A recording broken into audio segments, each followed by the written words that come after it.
So there's a New York Post article today. It actually happened a couple of hours ago, a little less than 4 hours ago. It says here, and I'll read this verbatim. I don't want to misquote myself, so I'm going to read this quickly. It says here, federal prosecutors in Manhattan have dropped a criminal probe that focused on whether former World Wrestling Entertainment boss Vince McMahon tried to cover up multiple allegations of sexual misconduct. His lawyer told the New York Post, excuse me, pardon me. The revelation comes as appeals a judge on Friday revealed that the grand jury considered whether 78-year-old billionaire broke the law by hiding allegations of sexual misconduct from two former female employees, for whom he ended up paying $10.5 million to keep quiet.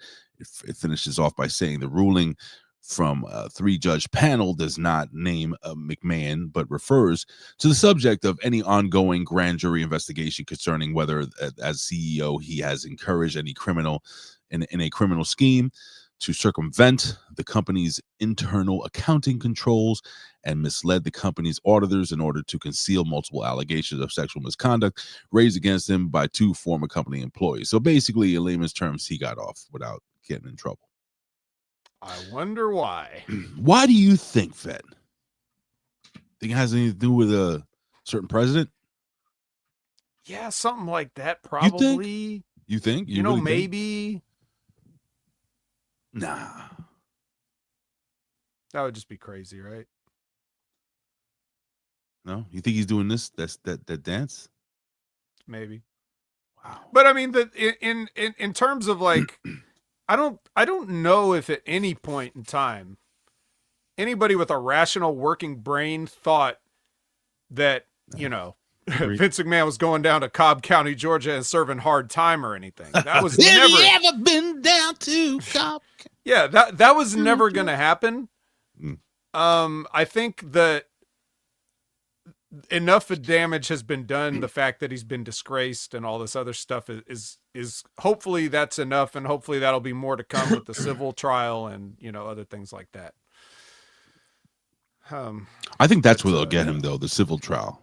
Like this, because things will come out. Things will come out in that civil trial, and that may open up another can of worms down the road or something like that. So, unless Janelle Grant decides to settle, which I wouldn't be shocked. You don't think so, Vet? No, because she had chances to settle this whole time, and like I keep having to explain the whole thing because nobody knows what the fuck they're talking about when they talk about this. I don't understand the law as far as, you know, like settling and stuff. There was times where it outlined in the complaint. There were times where she said, like she claims that she tried to just tell Vince, like, look, I just keep the money. I don't want to sign this NDA. Just keep the money. Forget this whole thing ever happened. Just let me out, basically.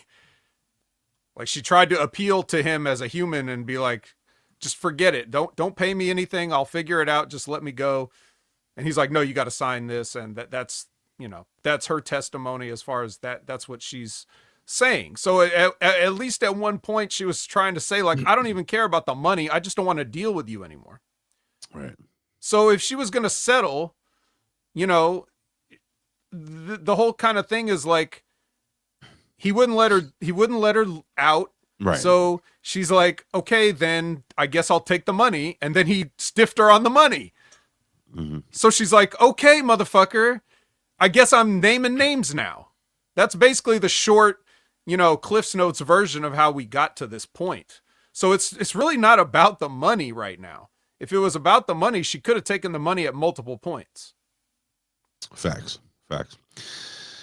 Well, I guess this thing is going to play out, man. Do I believe that we'll ever see Vince McMahon behind bars? I don't think so. I don't think we'll ever see that. No. Will he pay out tons of money? Probably.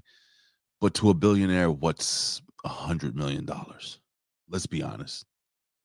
Which that's, you know, when I hear about these things, that's the first thing in my logical mind I say, why didn't you just pay the money?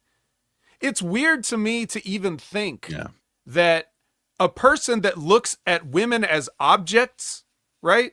Like, who has that mindset, like, I can just do whatever I want, and these women are barely human beings and they're just objects for my entertainment, how do you think those objects are worth that amount of money?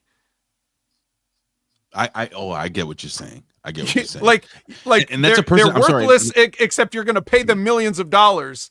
You're going to pay multiple of them, multiple millions of dollars over multiple years, but you don't have the respect for them as human beings. It's weird, right? Like, I don't understand that mindset, but how can I? I'm obviously not a billionaire. No, it's a person that doesn't. I'm sure he doesn't even look at his own family as human beings.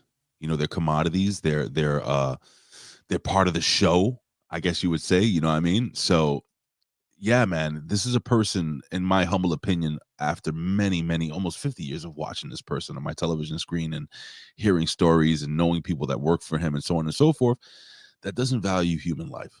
I'm sorry. It's just, you know, I mean, as long as it doesn't do anything for him. You know what I'm saying? Yeah. Go ahead, and furthermore, you know, no matter how you dress it up, you can wear all the pinstripe suits and get all the, you know, hundreds of dollars haircuts in the city that you want, bro. You're still a carny promoter, and carny promoters stiff the workers on the payoff. And that's what he's doing. Even though he has enough money to pay everybody, he's still stiffing them. Like, what the fuck? Well, Mike Martin says, everybody's got a price. Yeah, I've heard that. I've heard that too. But yeah,